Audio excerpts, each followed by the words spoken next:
Olá, devs! Eu sou Bernardo Lobato e a ideia desse vídeo aqui surgiu depois de perceber uma coisa no mínimo curiosa. Nos últimos anos, a inteligência artificial deixou de ser um assunto restrito à academia e a projetos muito específicos e passou a fazer parte do nosso dia a dia. De repente, começar a ouvir termos como IA generativa, LLM, agentes de IA por todos os lados já não era tão incomum. Até aí tudo bem. O problema é que esses termos quase sempre aparecem de uma maneira meio nebulosa. Muita gente se utiliza dessas palavras como buzzwords, mas raramente entendem o que elas significam ou mesmo como elas se relacionam entre si. Quando você não entende esses pontos, fica muito mais fácil comprar um produto ou contratar um serviço baseado em IA sem saber exatamente o que está adquirindo. Afinal, o que significa uma máquina de lavar com IA, um ar-condicionado com IA? É a mesma coisa que você tem no ChatGPT? Você vai conversar com a geladeira? Provavelmente não. E isso também existe na bolha dev. Quem trabalha com tecnologia pode acabar usando esses termos de forma imprecisa e transmitir uma imagem de conhecimento que simplesmente não se sustenta quando a conversa se aprofunda um pouco mais. Em um mercado movido por hype, entender o funcionamento e ter uma base sólida desses conceitos deixou de ser um diferencial e passou a ser uma maneira de tomar decisões melhores. E pode acreditar, tem muito conteúdo por aí recheado com essas palavras da moda para parecer moderno, sem entender o que realmente elas significam. Então, nesse vídeo aqui, eu quero ajudar a organizar esse quebra-cabeças. Vamos passar por 10 conceitos fundamentais para entender a IA moderna, entendendo o que cada um significa, como surgiu e como ele se conecta com os demais. Mas já fica um aviso. A ideia aqui não é nem de longe tentar esgotar nenhum desses assuntos. O objetivo é construir uma espécie de mapa mental para que você entenda onde cada conceito se encaixa e tenha uma base sólida para aprofundar nos seus estudos depois. Apesar de cada conceito fazer sentido isoladamente, eu recomendo que você assista o vídeo na ordem que ele foi proposto. Os conceitos foram organizados para que cada assunto prepare naturalmente o terreno para o próximo. Então, sem mais delongas, vamos começar. Vamos começar pelo conceito mais importante de todos: inteligência artificial. Aqui é o nosso grande guarda-chuva, é o que abrange todos os outros conceitos. Por isso eu acho importante a gente dar uma atençãozinha nesse cara antes de prosseguir. De forma bem simplificada, inteligência artificial é uma área da ciência da computação que busca criar sistemas capazes de executar tarefas que normalmente exigiriam inteligência humana. Reconhecer padrões, tomar decisões, compreender linguagem, fazer previsões, aprender com dados. Tudo isso pode fazer parte da disciplina. Muita gente associa inteligência artificial ao ChatGPT ou à ferramenta que surgiram nos últimos anos. Isso pode funcionar como uma simplificação ou até como algo de mercado, mas a IA é muito mais antiga que isso. O termo Artificial Intelligence foi cunhado em 1956, durante a conferência de Dartmouth, considerada por muitos o marco inicial da área. Se tiver mais interesse nesse evento, eu vou deixar um link aqui na descrição para a gente não desviar muito aqui do assunto do vídeo. Na época, a ideia predominante era relativamente simples. Se quisermos que um computador seja inteligente, basta ensiná-lo tudo que ele precisa saber. Em outras palavras, a inteligência vem do especialista que escreve as regras e não são geradas automaticamente. Imagine um sistema, por exemplo, para aprovar um empréstimo. Se renda maior que X, score maior que Y, então aprova. Caso contrário, nega. Tá, eu não preciso dizer, né, gente, que isso aqui é uma simplificação grosseira, mais para provar um ponto do que eu quero falar. Esses sistemas ficaram conhecidos como sistemas especialistas e se tornaram uma das primeiras aplicações práticas e comerciais da IA, dominando boa parte da década de 70 e 80. E veja bem, eles funcionavam muito bem, desde que o problema fosse pequeno o suficiente para que alguém conseguisse escrever todas as regras. Aí é sucesso. Agora, dado que eu falei, você que é dev, pode estar se perguntando: em que esses sistemas se diferenciam de um programa imperativo normal de hoje em dia? Tecnicamente, o sistema especialista, principalmente nessa época, eram construídos utilizando linguagens de programação lógica ou funcionais, como Prolog ou Lisp. A principal diferença entre esse tipo de regra e as famosas regras de negócio é que esse tipo de sistema é construído para representar o conhecimento de um especialista sobre determinado domínio, uma área de conhecimento humano, normalmente utilizando uma base de conhecimento e o mecanismo capaz de aplicar essas regras automaticamente. Eles seguiam um paradigma declarativo, baseado em regras lógicas e fatos, e não um paradigma imperativo. O motor de inferência é o responsável por aplicar essas regras, algo bem diferente da estrutura tradicional do código imperativo clássico que a gente conhece, como C ou Java. Obviamente, existe muito mais profundidade do que isso, mas essa simplificação aqui já é suficiente para termos essa base inicial para conseguir progredir com o vídeo. Combinado? Ok, mas e quando simplesmente não existe alguém capaz de escrever todas essas regras? E quando essas regras dependem do contexto e mudam constantemente, como no mundo real? Como você escreve regras para reconhecer um rosto ou para identificar um spam? Como ensina um carro a dirigir sozinho? Conforme a ciência foi naturalmente evoluindo, os problemas que foram sendo mapeados e direcionados também foram se tornando cada vez mais complexos e com regras menos estruturadas. Em algum momento ficou claro que escrever regras para todas as possibilidades de um problema complexo simplesmente deixou de ser viável. Então uma nova abordagem foi proposta. E se nós ensinarmos as máquinas através de exemplos? Pense, por exemplo, em um sistema capaz de identificar se um e-mail é spam. Em um primeiro momento, parece razoável imaginar algumas regras. Se o e-mail contém determinadas palavras, ou se veio de um remetente desconhecido, ou se possui um número excessivo de links, então provavelmente é um spam. O problema é que o mundo real dificilmente respeita regras tão rígidas. Ninguém manda um e-mail dizendo que é spam. Existem e-mails legítimos que atendem a todas essas condições, assim como existem mensagens de spam que não atendem a nenhuma delas. Quanto mais tentamos criar novos critérios para cobrir esses casos, mais exceções surgem e mais complexo o sistema se torna. Esse mesmo problema aparece em diversas outras situações. Em praticamente todos esses casos, nem mesmo um especialista conseguiria explicar exatamente quais regras deveriam ser utilizadas. Foi justamente nesse momento que surgiu esse paradigma. Em vez de tentar ensinar ao computador todas as regras necessárias para resolver o problema, passamos a fornecer exemplos em forma de dados e permitir que ele encontrasse por conta própria os padrões existentes nesses dados. Inclusive, foi justamente essa ideia que levou Arthur Samuel, pesquisador da IBM, a cunhar o termo Machine Learning, em 1959, ao desenvolver um programa que aprendia a jogar damas e melhorava seu desempenho com a experiência. Imagine que você possua milhões de e-mails já classificados como spam ou não spam.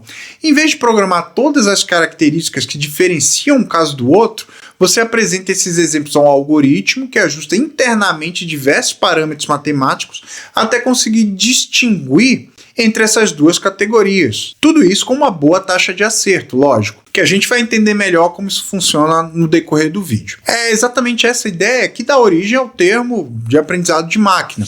A chave aqui, gente, em que a gente está usando o aprendizado supervisionado, é que os dados utilizados para treinar a máquina em algum momento já foram classificados previamente, ou seja, já sabemos se são ou se não são spam. Pense que é como se o modelo estudasse através de milhares de questões de provas com um gabarito em mãos. É justamente por já conhecermos a resposta correta que o algoritmo consegue aprender. E naturalmente, quando a gente diz que uma máquina estuda, estamos simplificando o processo. O algoritmo compara suas previsões com as respostas corretas e ajusta internamente seus parâmetros para reduzir os erros. Esse processo é essencialmente uma otimização matemática. Em outras palavras, em vez de ensinar regras, passamos a ensinar através de exemplos. Acho importante ressaltar aqui que, além do aprendizado supervisionado, que a gente viu no nosso exemplo, também temos outras maneiras de treinar nosso algoritmo, como o aprendizado não supervisionado, onde o modelo agrupa dados sem o gabarito, e o aprendizado por reforço, onde o modelo aprende por tentativa e erro. Mas infelizmente não vamos detalhar nesse vídeo aqui. Existe, porém, um conceito que será fundamental para entendermos praticamente todo o restante desse vídeo, que eu acabei citando brevemente agora há pouco, o conceito de... Quando o algoritmo de Machine Learning termina seu treinamento utilizando os dados disponibilizados, o resultado desse processo recebe o nome de modelo. Em outras palavras, o modelo representa todo o conhecimento que o algoritmo conseguiu extrair durante o processo de treinamento e que posteriormente será utilizado para fazer previsões sobre dados que ele nunca viu antes. Voltando ao exemplo do filtro de spam, depois que o treinamento termina, não é mais necessário mostrar milhões e milhões de e-mails ao algoritmo. Ele já terá aprendido os padrões suficientes para distinguir o spam de e-mail legítimo. Basta apresentar uma nova mensagem e utilizar um modelo gerado para estimar a probabilidade de ser ou não um spam. Na prática, o modelo nada mais é do que uma representação matemática construída a partir dos dados utilizados durante o treinamento. É ele quem guarda os padrões encontrados e posteriormente será utilizado para fazer previsões sobre informações que nunca viu antes. Vou me arriscar um pouquinho aqui, tá bom, pessoal? Vou tentar explicar de uma maneira bem didática, sem envolver cálculos complexos ou matemática muito complicada, tá bom? Então eu já peço a vocês aí um pouquinho de boa vontade. Imagine que você queira construir um sistema capaz de estimar um preço de um imóvel. Para esse exemplo simples, você utiliza somente a metragem, né, como parâmetro para calcular o preço de venda. Durante o seu desenvolvimento, você decide representar esse problema através de uma relação linear entre metragem do imóvel e o preço de venda. Algo como: o preço é igual a A vezes a área do imóvel mais B. Só que a gente não faz a menor ideia dos valores de A e de B. Daí a gente simplesmente tem um banco de dados com milhares de imóveis vendidos com sua área e seu preço final. Então o nosso algoritmo de treinamento escolhe valores completamente aleatórios para A e B. Por exemplo, A igual a 1000, B igual a 0. Eu vou deixar o B igual a 0 aqui, tá, gente? Só para efeitos de simplificação. Dessa maneira, então, a gente tem 1000 vezes a área mais 0. Para um imóvel de 100 metros quadrados, que foi vendido por R$500 mil, essa conta está completamente errada. E, além de errada, o erro também é muito grande. Percebendo isso, o algoritmo altera um pouco os parâmetros e tenta novamente. Preço é igual a 3.000 vezes área mais 0. O erro diminui, mas ainda assim está longe do ideal. E assim vai, depois de literalmente milhares ou até milhões de pequenos ajustes, ele finalmente encontra uma fórmula capaz de chegar muito próximo dos dados observados. Preço igual a 5.000 vezes área mais 0. Essa fórmula final é justamente o nosso modelo treinado. A partir desse momento, quando aparecer um imóvel de qualquer metragem, basta aplicar o modelo criado. Perceba que a máquina nunca recebeu a regra dizendo que cada metro quadrado vale R$5.000. Ela descobriu esse padrão analisando apenas os exemplos. Quando esse processo termina, o que você salva não são todos aqueles exemplos utilizados no treinamento, mas sim o modelo final gerado a partir deles. E é esse modelo que será utilizado em produção ali, sempre que a gente precisar calcular o preço de venda de um novo imóvel. Esse detalhe é importante porque muita gente imagina que existe apenas um tipo de modelo, e isso não pode estar mais longe da verdade. Na realidade, existem diversas maneiras de representar um problema matematicamente, e cada uma delas possui características, vantagens e limitações diferentes. Alguns modelos são extremamente simples para funcionarem muito bem com problemas lineares, como o que a gente acabou de ver. Outros conseguem lidar com relações muito mais complexas. Entre eles, podemos citar regressões lineares, árvores de decisão, random forest, support vector machines e talvez o mais famoso atualmente, as redes neurais. Cada uma dessas abordagens gera um tipo diferente de modelo. Todos esses são modelos de machine learning. A diferença está na forma como representam o conhecimento aprendido durante o treinamento. Talvez você nunca tenha percebido, mas é justamente desses modelos que a gente está falando agora que a gente entende quando vê nomes como GPT-4, Claude 3Ops ou modelos da família Gemini. Cada um deles representa um modelo diferente treinado de uma forma específica e com características próprias. É justamente isso que explica por que diferentes assistentes de IA podem responder de maneiras diferentes mesmo quando recebem exatamente a mesma pergunta. Mas a gente chega lá. Nosso exemplo funciona porque existe uma relação relativamente simples e linear entre área e preço. Mas imagine tentar identificar um rosto em uma fotografia ou digitar um caractere escrito à mão. Nesse caso, não existe uma única variável que determine a resposta. A decisão depende da combinação de milhões de pixels, da iluminação, do ângulo da câmera e de inúmeros outros fatores. Representar esse tipo de relação usando uma equação linear deixa de ser suficiente. Conforme os desafios se tornavam mais complexos, alguns dos modelos mais simples começaram a encontrar dificuldades. Problemas como, já citado, reconhecimento de imagem, compreensão de linguagem natural ou identificação de objetos, envolvem uma quantidade tão grande de variáveis que se torna impossível descrever todas elas existentes utilizando os modelos mais tradicionais. Foi nesse contexto que as redes neurais passaram a ganhar destaque. As redes neurais artificiais surgiram em 1943, quando Warren McCulloch e Walter Pitts propuseram o primeiro modelo matemático inspirado no funcionamento dos neurônios biológicos. Alguns anos depois, em 1958, Frank Rosenblatt desenvolveria o Perceptron, primeiro modelo de rede neural capaz de aprender a partir de exemplos e que marcou o início dessa linha de pesquisa. Curiosamente, apesar de terem surgido ainda na década de 40, as redes neurais levariam muitos anos até se tornarem realmente viáveis para problemas do mundo real, devido ao reduzido poder computacional da época e outros fatores como o primeiro inverno da IA, que eu vou mencionar melhor já já. A proposta era construir estruturas compostas por unidades matemáticas simples, chamadas neurônios artificiais, que, quando conectadas entre si, conseguem representar relações extremamente complexas. O neurônio artificial é uma pequena unidade matemática responsável por realizar um cálculo matemático simples. Ele recebe diversas informações de entrada, atribui uma importância diferente para cada uma delas por meio de pesos, combina esses valores e produz uma nova saída. Essa saída pode ou não ser enviada para outros neurônios da rede que repetem esse processo exatamente da mesma maneira. Um único neurônio é extremamente simples e consegue tomar apenas pequenas decisões. A inteligência surge quando milhares ou milhões desses neurônios trabalham juntos.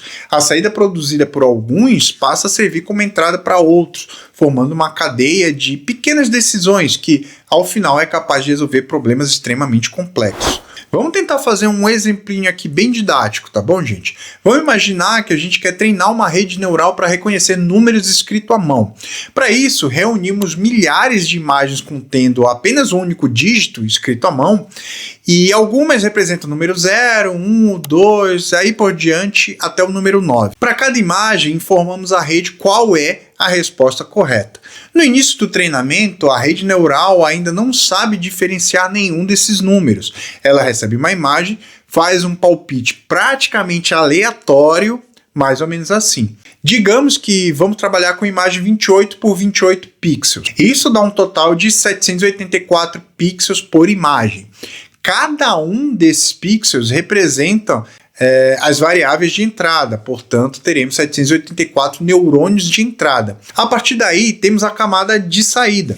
Essa camada vai ter 10 neurônios, cada um representando o valor de um algarismo, 0, 1, 2, 3, 4, 5, 6, 7, 8 e 9. Cada um dos 784 neurônios de entrada está conectado a cada um dos neurônios de saída. Tudo isso por meio de pesos. Durante o treinamento, esses pesos são ajustados para que a rede consiga associar determinados padrões de pixels ao dígito correto. Suponha que a imagem atual do nosso treinamento represente o número 5.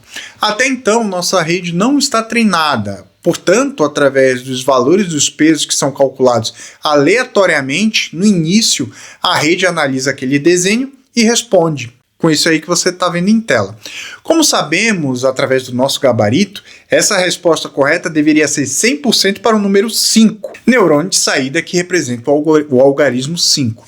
Verifica-se que o erro ainda é muito grande. Então, o próprio algoritmo calcula o tamanho do erro com base nos valores aleatórios dos pesos gerados e os valores do gabarito que eu já tenho. Suponhamos, então, que o valor desse erro calculado seja x. A partir daí, utilizamos esse valor para ajustar novamente os pesos em cada relação de neurônio de entrada e saída, dessa vez não mais aleatoriamente. É feito um cálculo matemático em cada peso, visando que a reformulação desse valor diminua o tamanho do erro e, consequentemente, se aproxima do valor do gabarito, o valor real. Esse processo se chama backpropagation. Em seguida, é feita uma nova previsão e o processo roda novamente com mais imagens. Caso o erro calculado seja menor que o erro calculado anteriormente, significa que a rede está aprendendo. Repetimos esse processo até termos o nível de certeza que achamos adequado, o mais próximo possível do gabarito. A cada nova tentativa, a rede comete pequenos erros, aprende um pouco com eles e ajusta os seus parâmetros novamente. No final do processo, com todas as imagens disponíveis, é refeito o treinamento com as mesmas imagens desde o início, visando sempre melhorar os pesos. E é justamente essa repetição que faz com que ela melhore gradualmente. Esse processo acontece milhares de vezes para milhares de imagens diferentes. Com o tempo, alguns neurônios passam a responder melhor a linhas horizontais, outros a curvas, outros a diagonais, e em conjunto, essas pequenas especializações permitem que a rede neural reconheça padrões cada vez mais complexos. Ela não recebe uma regra dizendo que um 5 possui uma curva na parte inferior ou uma linha horizontal no topo. Ela descobre sozinha quais combinações de traços mais úteis para diferenciar esse número dos demais. Quando o treinamento termina, todo esse conhecimento fica armazenado no modelo gerado. A partir daí, basta apresentar um número que ela nunca viu antes para que a rede neural estime qual dígito está sendo representado naquela imagem. Mesmo antes do Deep Learning, que a gente vai falar já já, as redes neurais já eram utilizadas em diversas aplicações do mundo real na década de 80 e 90. Bancos já utilizavam para reconhecer automaticamente dígitos presentes em cheques, auxiliar a detecção de fraude. Várias empresas empregavam para sistemas de OCR, de reconhecimento de caracteres escritos à mão, e indústrias utilizavam para identificar defeitos em linhas de produção. Elas funcionavam muito bem para diversos problemas, mas ainda encontravam dificuldades quando os dados e as relações envolvidas se tornavam complexos demais. Dessa maneira, à medida que os problemas aumentavam de complexidade, e o poder computacional também aumentava, a necessidade de construir redes cada vez maiores se tornava mais e mais comum. Mais neurônios, mais conexões e mais camadas permitiam representar padrões cada vez mais sofisticados, mas também exigiam muito mais dados e muito mais capacidade computacional para fazer esse treinamento. E foi justamente dessa necessidade de construir redes cada vez maiores e mais profundas que surgiu o nosso próximo conceito do vídeo, o Deep Learning. Mas e aí, você tá gostando desse conteúdo? Se tá gostando, não esquece de deixar o like, checa a sua inscrição para o YouTube entregar esse material para mais e mais gente, combinado? Conto com você. Voltando para o vídeo. Agora vamos um pouquinho de história. Em 1969, Marvin Minsky e Seymour Papert, dois pesquisadores de peso da área, publicaram um livro chamado Perceptrons, provando matematicamente que o modelo simples de rede neural era incapaz de resolver até problemas relativamente simples, como o famoso problema do Shor. Infelizmente, esse tema vai ter que ficar para um outro vídeo caso você tenha interesse. Ou então, pesquisa aí no Google simplesmente por problema do Shor para entender melhor o que foi o primeiro inverno da IA. O ponto principal que eu queria trocar, trazendo esse tópico aqui, é que só em 1986 que se popularizou um algoritmo chamado de backpropagation, ou retropropagação de erro. É esse algoritmo, inclusive, que está por trás de todo aquele processo de rede erra, calcula o erro, ajusta os parâmetros que a gente acabou de descrever no nosso exemplo de reconhecimento de dígitos. Ele permite calcular exatamente quanto cada neurônio em cada camada da rede contribuiu para o erro final e ajustar todos eles ao mesmo tempo de forma coordenada. Aqui eu quero falar algo que eu deixei de fora deliberadamente do item anterior para efeitos de simplificação: as camadas ocultas. No exemplo anterior, eu usei somente uma camada de entrada e uma camada de saída para entendermos melhor, principalmente o relacionamento entre elas e seus respectivos pesos. Só que para agora passa a ser fundamental entendermos essa parte. Uma camada oculta é qualquer camada de neurônios que exista entre a camada de entrada e a saída da rede. Ela recebe as informações da camada anterior, realiza novos cálculos e envia o resultado para a próxima camada, até que finalmente chegamos à camada de saída. Portanto, agora consolidando tudo, foram essas peças que faltavam que acabaram permitindo, aliada à evolução de hardware e poder computacional, finalmente treinar redes com muitas camadas de profundidade. Assim, à medida que a abordagem com o uso de redes neurais começou a demonstrar resultados cada vez melhores, pesquisadores perceberam que aumentar a profundidade dessas redes neurais permitia representar padrões cada vez mais e mais complexos. Foi dessa evolução que surgiu o termo Deep Learning, ou aprendizado profundo. O nome pode parecer misterioso à primeira vista, mas o deep, que significa profundo, faz referência justamente à profundidade da rede, ou seja, a quantidade de camadas pelos quais a informação passa antes de produzir a nossa resposta. Mas por que isso faz diferença? Faz diferença porque pode aumentar exponencialmente a capacidade de representar abstrações hierárquicas, aumentando a variedade de problemas que esse tipo de mecanismo pode resolver. Vamos usar um exemplo parecido com o dos dígitos, só que agora bem mais complexo: reconhecer rostos em fotografias. O treinamento segue então exatamente a mesma lógica que já vimos. A rede recebe fotos já rotuladas, erra, calcula o erro, ajusta os pesos via backpropagation e repete esse processo milhares de vezes, né? A diferença aqui é a escala. Em vez de ajustar algumas centenas de pesos, como no exemplo dos dígitos, agora a gente está falando de milhões ou até bilhões de parâmetros espalhados por várias camadas. E é exatamente aqui que mora o do Deep Learning.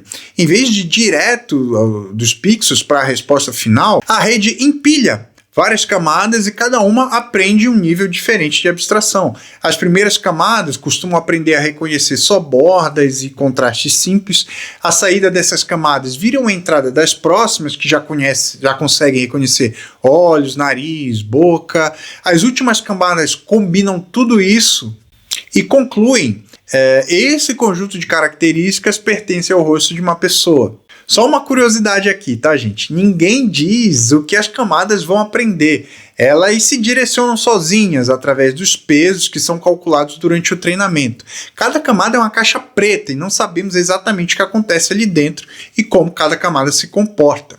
No entanto, nesse caso específico de reconhecimento de rosto, curiosamente, se comportam exatamente dessa forma. Apesar de ninguém programar elas para reconhecer traços, olhos, nariz, boca, isso acabou sendo descoberto posteriormente por pesquisadores utilizando técnica de visualizações das ativações da rede, que infelizmente foge ao escopo desse vídeo. Quando o treinamento termina, esse conhecimento fica armazenado no modelo. Basta apresentar uma foto nova para a rede estimar a probabilidade de ser daquela pessoa X ou Y.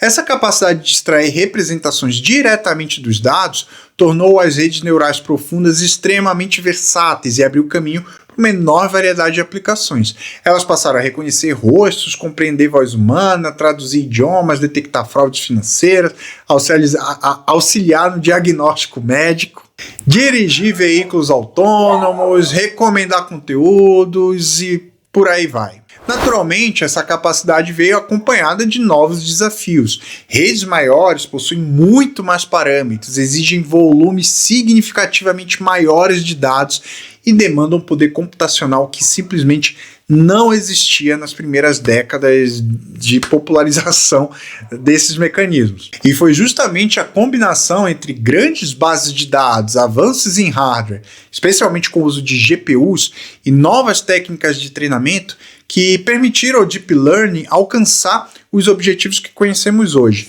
Se a gente precisar escolher o momento exato em que o Deep Learning provou, para o mundo que funcionava de verdade, esse momento provavelmente seria 2012. Foi quando uma rede chamada AlexNet participou de uma competição de reconhecimento de imagens chamada ImageNet e simplesmente acabou com a concorrência, errando muito menos que qualquer abordagem anterior. Foi esse resultado que convenceu boa parte da comunidade científica e logo depois a indústria de que redes neurais profundas não eram só mais uma curiosidade acadêmica, mas a abordagem que dominaria os próximos anos. Portanto, é seguro afirmar que as redes neurais profundas só passaram a dominar aplicações comerciais e pesquisas na área de inteligência artificial a partir da década de 2010. Ainda assim, apesar de toda essa evolução, ainda existe uma limitação importante. Embora as redes neurais profundas fossem extremamente eficientes para diversos problemas, elas ainda encontravam dificuldades em tarefas envolvendo linguagem natural. Compreender uma frase exige relacionar palavras que podem estar separadas por várias outras. Manter um contexto ao longo de um texto inteiro e interpretar significados depende de tudo o que já foi dito anteriormente. Mas calma que a gente chega lá. Antes de falarmos sobre linguagem natural e processamento de textos, preciso falar sobre um termo que é dito de maneira errada por muitos conteúdos que eu vejo por aí. Apesar de todo o avanço proporcionado, né, pelo Deep Learning, compreender e gerar a linguagem natural ainda é um enorme desafio. Hoje, quando pensamos em IA, normalmente lembramos de ferramentas capazes de escrever textos, criar imagens ou produzir código. Se você acompanha qualquer notícia sobre inteligência artificial, provavelmente já ouviu a expressão IA generativa inúmeras vezes. Mas afinal, o que esse termo significa? Até agora, os exemplos que a gente utilizou envolviam modelos capazes de classificar informações ou fazer previsões. Vimos um modelo identificando se um e-mail é ou não um spam, estimamos o preço de um imóvel ou reconhecemos algarismos de uma imagem. Em todos esses casos, o objetivo era analisar uma informação de entrada e produzir algum tipo de saída simples, né, de resposta simples. A IA generativa segue uma proposta diferente. Em vez de apenas analisar uma entrada e produzir uma classificação ou previsão, ela é capaz de gerar novos conteúdos a partir de um comando fornecido pelo usuário. Esse conteúdo pode assumir diversas formas, como textos, imagens, músicas, vídeos, códigos, voz, etc, etc, etc. Perceba que estamos falando do objetivo da aplicação, que é gerar conteúdo, e não da tecnologia específica. Existem diferentes modelos capazes de construir aplicações generativas dependendo do tipo de conteúdo que se deseja produzir. Quando você pede ao ChatGPT para escrever um e-mail ou ao Midjourney para criar uma imagem, todos eles estão produzindo algo que não existia anteriormente, pelo menos não naquela forma, naquela organização. É justamente essa capacidade de criação que caracteriza a IA generativa. Portanto, resumidamente, a IA generativa é aquela IA que cria algo novo. Naturalmente, essa criação não acontece do nada. Esses modelos geram novos conteúdos combinando padrões aprendidos durante o seu treinamento, e não por criatividade ou compreensão humana. Mas, agora falando um pouco mais sobre geração de textos mesmo, como um computador consegue gerar um texto inteiro, palavra por palavra, sem seguir regras escritas manualmente? A resposta começa com uma arquitetura criada em 2017 que mudou completamente a história da inteligência artificial moderna. Apesar de todos os avanços que tivemos com a popularização do Deep Learning, quando o assunto é linguagem natural, porém, ainda existiam dificuldades consideráveis. Entender um texto vai muito além de analisar cada palavra individualmente. O significado de uma frase depende do contexto, e esse contexto pode estar espalhado ao longo de um parágrafo inteiro, ou mesmo de um documento com centenas de páginas. Imagine, por exemplo, que alguém diga: João entregou o livro para Pedro porque ele precisava estudar para a prova. Quem precisava estudar? João ou Pedro? Nós, seres humanos, utilizamos todo o contexto da frase para interpretar esse tipo de situação quase que instantaneamente. Para um computador, no entanto, esse tipo de relação é muito mais difícil de identificar. Os modelos existentes até então conseguiam lidar relativamente bem com textos curtos, mas começavam a perder eficiência conforme o contexto aumentava.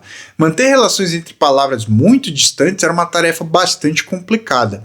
Foi nesse cenário que surgiu uma nova arquitetura de redes neurais chamada Transformers. Em vez de processar uma palavra após a outra, como acontecia com muitas arquiteturas anteriores, os Transformers analisavam todas as palavras de um trecho simultaneamente e aprendiam quais delas eram mais importantes para compreender o significado daquele contexto.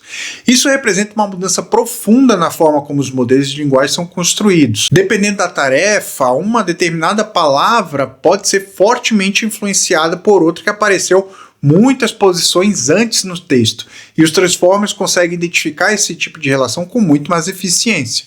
Essa arquitetura também trouxe outro benefício importante: ela pode ser treinada de maneira muito mais eficiente utilizando hardware paralelo, especialmente GPUs. Isso permitiu construir modelos cada vez maiores, treinados com quantidades gigantescas de texto, algo que seria inviável utilizando as arquiteturas anteriores. É importante observar que um Transformer ele é uma arquitetura de rede neural. Em outras palavras, a gente continua falando de Deep Learning, mas agora de uma forma diferente de organizar a rede para tornar mais eficiente em problemas envolvendo linguagem. Tá bom, mas como funciona na prática esse processo? Como podemos gerar texto a partir de uma rede neural? Imagine que você queira completar a frase: o animal não atravessou a rua porque estava cansado. Quem estava cansado? A rua? O animal? Você imediatamente entende que ele se refere ao animal. Agora na frase, o animal não atravessou a rua porque ela estava interditada. Agora, ela se refere à rua. Você não precisou decorar regras gramaticais, você analisou o contexto inteiro da frase. É exatamente esse tipo de problema que modelos antigos tinham dificuldade para resolver. Em 2017, então, pesquisadores do Google publicaram um artigo Attention is all you need. Link aqui na descrição, tá, gente? Apresentando essa nova arquitetura chamada Transformer. A ideia aqui é surpreendentemente simples.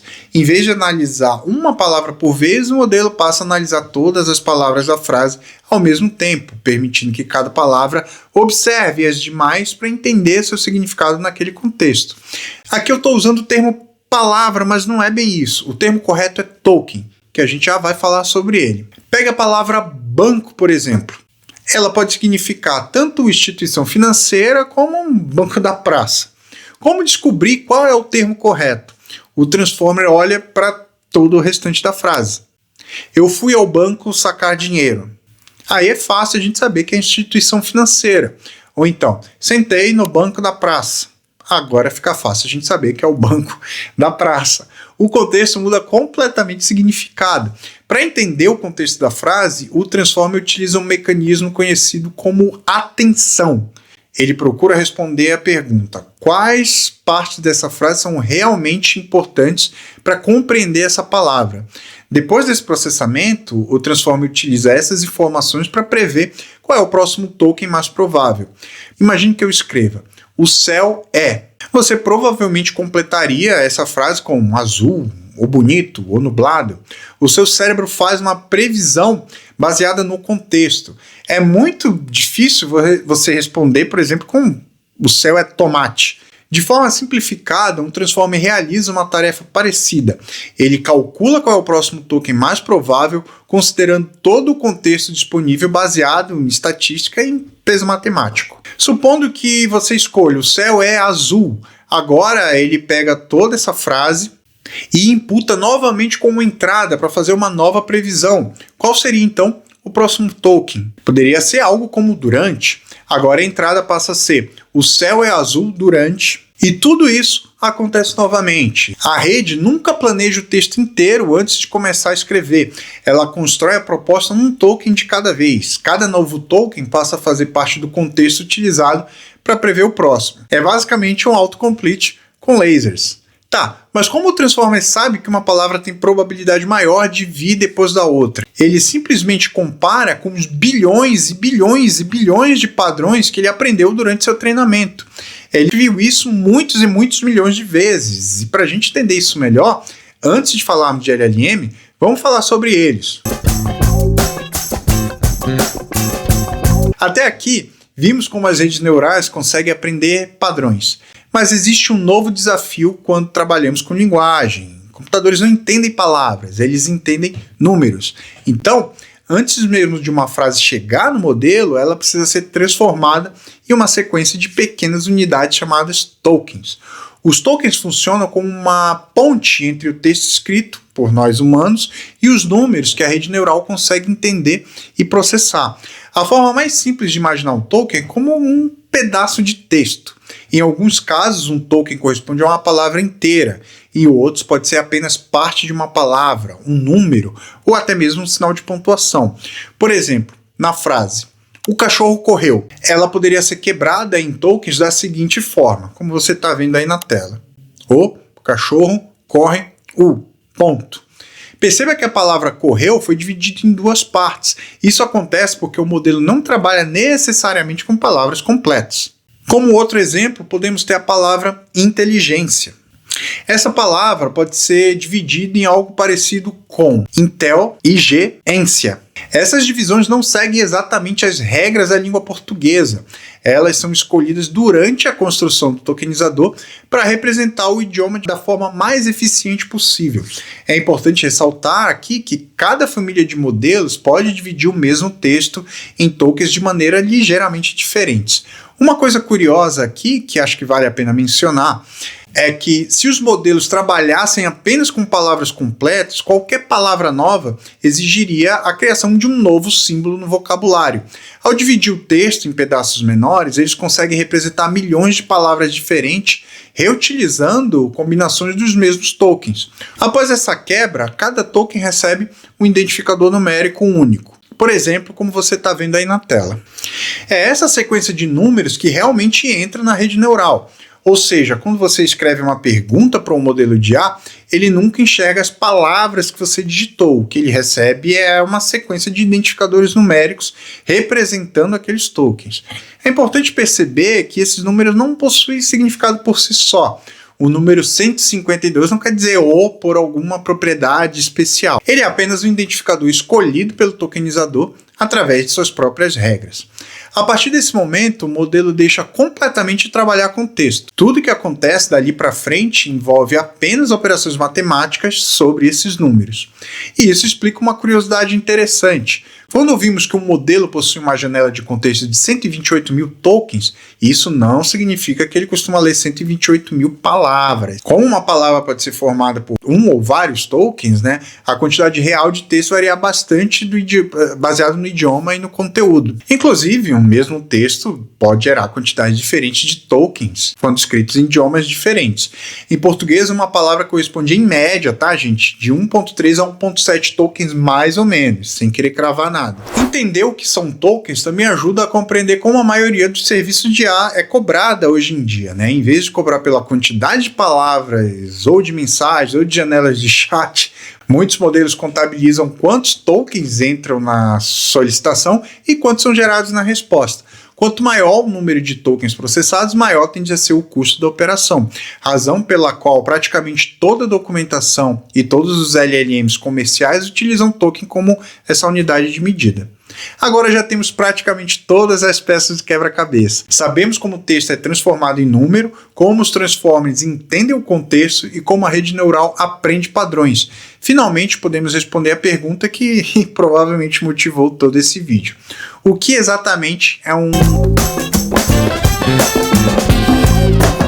Depois, então, do surgimento dos Transformers, tornou-se possível construir modelos muito maiores do que aqueles que exigiam até então. Mas isso levanta uma pergunta interessante. O que acontece quando utilizamos essa arquitetura para treinar um modelo com uma quantidade gigantesca de texto? Quando eu falo gigantesca, é gigantesca mesmo, algo em torno de tudo que a humanidade já produziu de texto. Tá bom, isso pode ser um exagero, afinal ninguém sabe realmente, qual o conjunto de dados utilizados pelos modelos atuais. Foi justamente essa ideia que deu origem aos Large Language Models, ou simplesmente LLMs. O próprio nome já nos dá algumas pistas sobre o que eles são. A palavra language indica que esses modelos foram desenvolvidos para trabalhar com linguagem natural, enquanto o termo large faz referência à enorme quantidade de dados e parâmetros envolvidos no seu treinamento.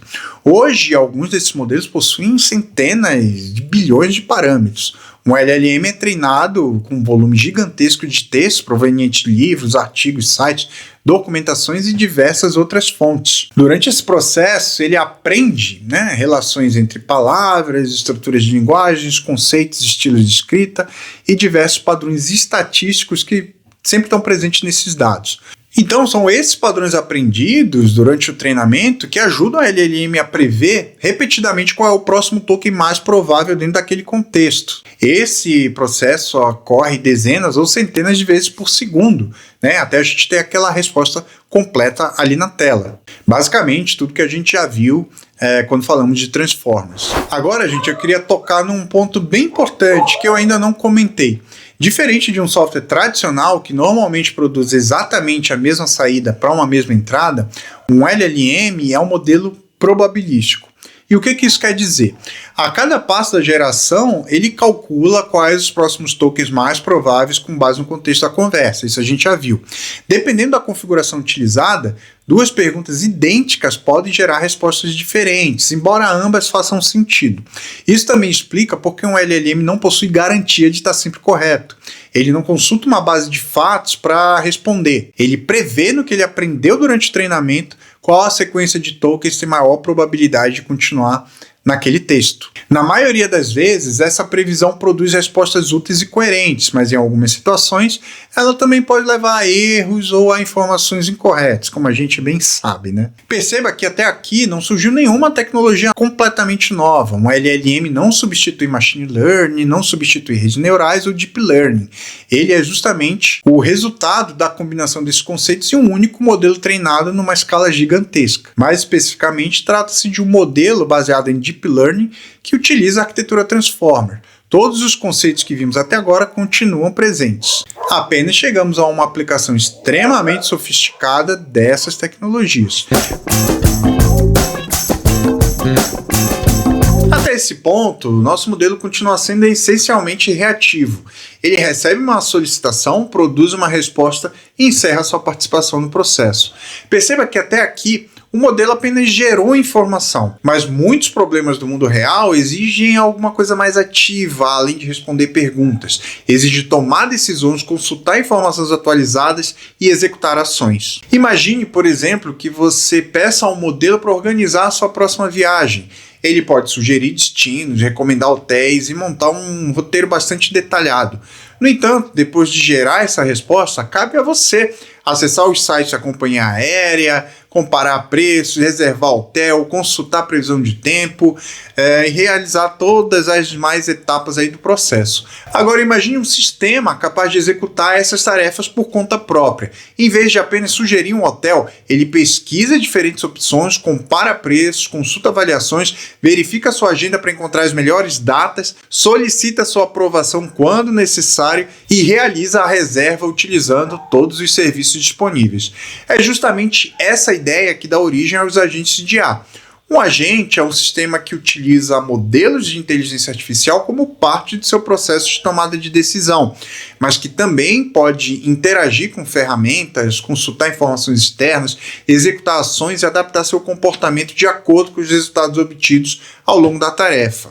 Entenda que, nesse cenário, o modelo deixa de ser o produto final e passa a ser apenas um dos componentes da solução.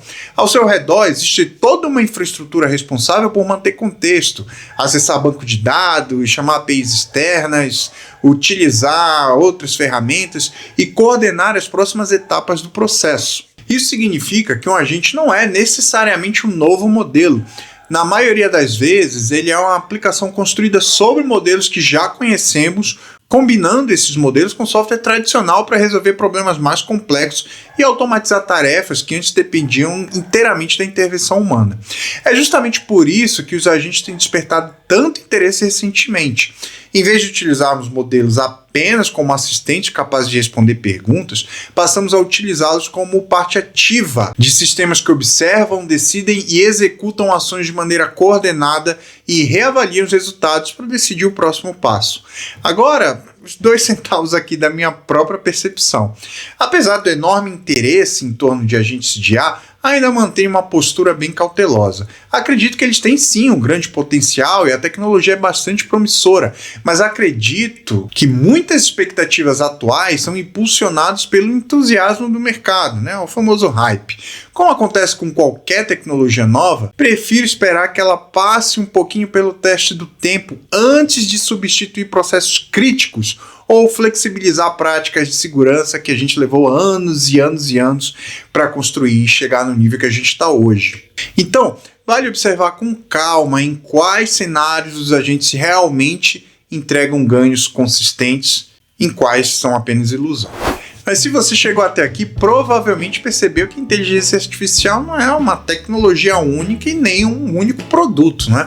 Na verdade, ela representa um conjunto de ideias que evoluíram ao longo de mais de 70 anos, sempre tentando superar as limitações da geração anterior. Quando você compreende essa evolução, deixa de enxergar esses termos como uma coleção de buzzwords e passa a perceber que cada conceito surgiu para resolver um nicho de problema específico. E esse entendimento faz diferença para todos os profissionais que querem se diferenciar com o uso de IA, principalmente para quem desenvolve software. Vivemos num momento em que praticamente todo produto parece ou quer utilizar a inteligência artificial de alguma forma. Quanto mais entendemos esses conceitos, mais preparados estamos para avaliar essas novas tecnologias, interpretar notícias, analisar promessas e tomar decisões de forma crítica. A partir daqui, cada um desses conceitos pode ser explorado com muito mais profundidade. Se quiser mais vídeos como esse, que eu explore cada vez mais esses itens e vá descendo o nível, não esquece de deixar seu comentário aqui embaixo, pois, como você pode imaginar, esse tipo de vídeo dá bastante trabalho. E se esse vídeo ajudou você a organizar essas ideias, só peço que deixe seu like. Além de apoiar o canal, isso ajuda o YouTube a recomendar esse conteúdo para outras pessoas que também estão tentando entender esse universo sem precisar separar o que é fundamento do que é hype. E se você gosta desse tipo de conteúdo sobre arquitetura de software, desenvolvimento e agora também inteligência artificial, aproveita para se inscrever no canal. Ainda tem muita coisa legal vindo por aí. Mais uma vez eu agradeço a sua audiência e a gente se vê no próximo vídeo.